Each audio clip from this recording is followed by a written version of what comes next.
ನಟ ದರ್ಶನ್ಗೆ ಮತ್ತೆ ಸಂಕಷ್ಟ ಎದುರಾಗಿದೆ. ಮಹಿಳಾ ಆಯೋಗಕ್ಕೆ ಹೋಗಿ ನಟ ದರ್ಶನ್ ವಿರುದ್ಧ ಸದ್ಯ ದೂರು ದಾಖಲು ಮಾಡಲಾಗಿದೆ. ಯಾವ ಕಾರಣಕ್ಕೆ ಅನ್ನೋದರ ಡೀಟೇಲ್ಸ್ ಅನ್ನು ನಿಮ್ಮ ಮುಂದೆ ಇಡ್ತಾ ಇದ್ದೀವಿ.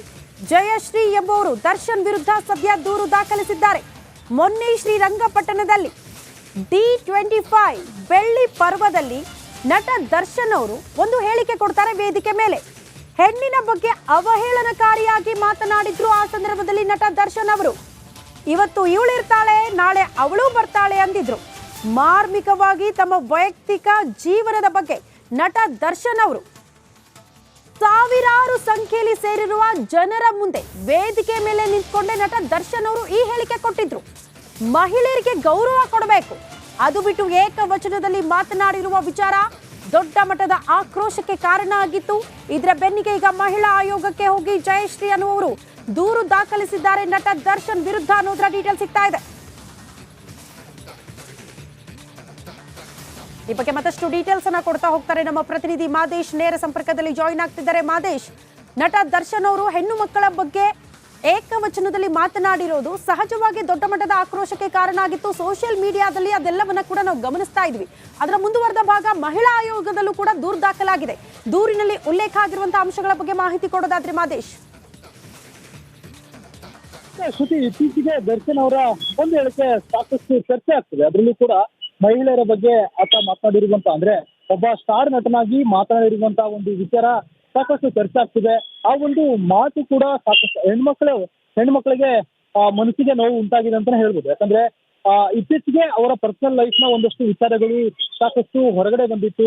ಅವರ ಪತ್ನಿ ಆಗಿರ್ಬೋದು, ಮತ್ತೆ ಓರ್ವ ಮಹಿಳೆ ಜೊತೆಗಿರುವಂತಹ ಫೋಟೋಗಳು, ಅಂದ್ರೆ ಪವಿತ್ರ ಗೌಡ, ಓರ್ವ ಮಹಿಳೆ ಕೂಡ ಜೊತೆಗಿರುವಂತ ಫೋಟೋಗಳು, ಅಂದ್ರೆ ಪವಿತ್ರ ಗೌಡ ಅನ್ನುವಂತ ಮಹಿಳೆಯ ಫೋಟೋಗಳು ಕೂಡ ಸಾಕಷ್ಟು ವೈರಲ್ ಆಗಿದ್ದು. ಅದ್ರ ಬಗ್ಗೆ ಇಬ್ಬರು ಕೂಡ, ವಿಜಯಲಕ್ಷ್ಮಿ ದರ್ಶನ್ ಮತ್ತೆ ಪವಿತ್ರ ಗೌಡ ಅವರಿಬ್ಬರು ಕೂಡ ಪರಸ್ಪರವಾಗಿ ಸೋಷಿಯಲ್ ಮೀಡಿಯಾದಲ್ಲಿ ಪೋಸ್ಟ್ ಮಾಡೋದ್ರ ಮೂಲಕ ಒಂದು ರೀತಿ ಜಗಳ ಆಗಿತ್ತು.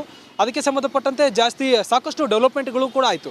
ಅದಾದ ಮೇಲೆ ಈ ಒಂದು ವಿಚಾರದ ಬಗ್ಗೆ ದರ್ಶನ್ ಯಾವುದೇ ವಿಚಾರದಲ್ಲೂ ಕೂಡ ಈ ಒಂದು ವಿಚಾರದ ಬಗ್ಗೆ ಪ್ರತಿಕ್ರಿಯೆ ನೀಡಿರಲಿಲ್ಲ. ಆದರೆ 50ನೇ ದಿನದ, ಅಂದರೆ ಕಾಟೇರಿ ಸಿನಿಮಾದ 50ನೇ ದಿನದ ಸಕ್ಸಸ್ ಪಾರ್ಟಿಯಲ್ಲಿ ಮೊನ್ನೆ ಬೆಳ್ಳಿ ಹಬ್ಬ ಆಗಿರುತ್ತೆ. 25 ವರ್ಷಕ್ಕೆ ಒಂದು ಬೆಳ್ಳಿ ಹಬ್ಬ, ಅಂದರೆ ಚಿತ್ರರಂಗದಲ್ಲಿ ಇವರು 25 ವರ್ಷ ಕಳೆದಿದ್ರು ಅಂತೇಳಿ ಒಂದು ದೊಡ್ಡ ಪ್ರೋಗ್ರಾಮನ್ನು ಮಾಡ್ತಾರೆ. ಆ ಒಂದು ಪ್ರೋಗ್ರಾಮ್ನಲ್ಲಿ ಸ್ಟೇಜ್ ಮೇಲೆ ಒಂದು ಮಾತನ್ನು ಆಡ್ತಾರೆ. ಈ ವೇಳೆ ಅವಳು ಬಿಟ್ಟು ಇವಳು ಬಿಟ್ಟು ಅಂತ ನಾನು ಯಾರೂ ನೋಡೋದಿಲ್ಲ, ನನ್ನ ಕೆಲಸ ನಾನು ಮಾಡ್ಕೊಂಡು ಹೋಗ್ತೀನಿ ಅಂತೇಳಿ ಒಂದು ಮಾತನ್ನು ಆಡುವಂಥ ಕೆಲಸನ ಮಾಡ್ತಾರೆ ಸ್ಟೇಜ್ ಮೇಲೇ.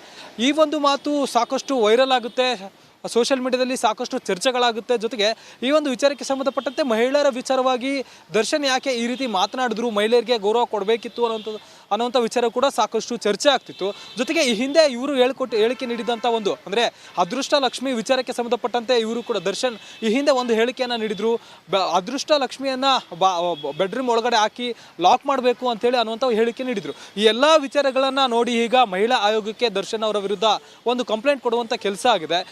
ಗೌಡತಿ ಸಂಘದ ಒಂದು ಓರ್ವ ಮಹಿಳೆ ಅಧ್ಯಕ್ಷೆ ಈಗೋಗಿ ಮಹಿಳಾ ಆಯೋಗಕ್ಕೆ ಕಂಪ್ಲೇಂಟ್ ಕೊಡುವಂಥ ಕೆಲಸವನ್ನು ಮಾಡಿದ್ದಾರೆ.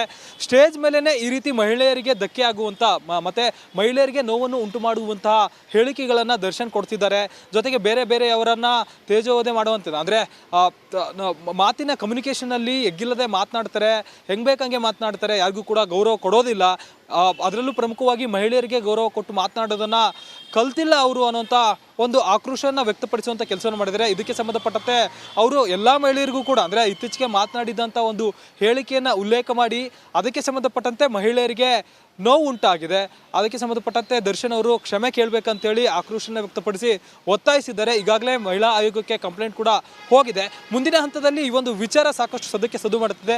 ಮಹಿಳಾ ಆಯೋಗದಿಂದಲೂ ಕೂಡ ದರ್ಶನ್ ಅವರಿಗೆ ನೋಟಿಸ್ ಹೋಗುವಂಥ ಸಾಧ್ಯತೆ ಕೂಡ ಇದೆ. ಶ್ರುತಿ. ಓಕೆ ಮಾದೇಶ್, ಧನ್ಯವಾದಗಳು ತಮ್ಮೆಲ್ಲ ಮಾಹಿತಿಗೆ.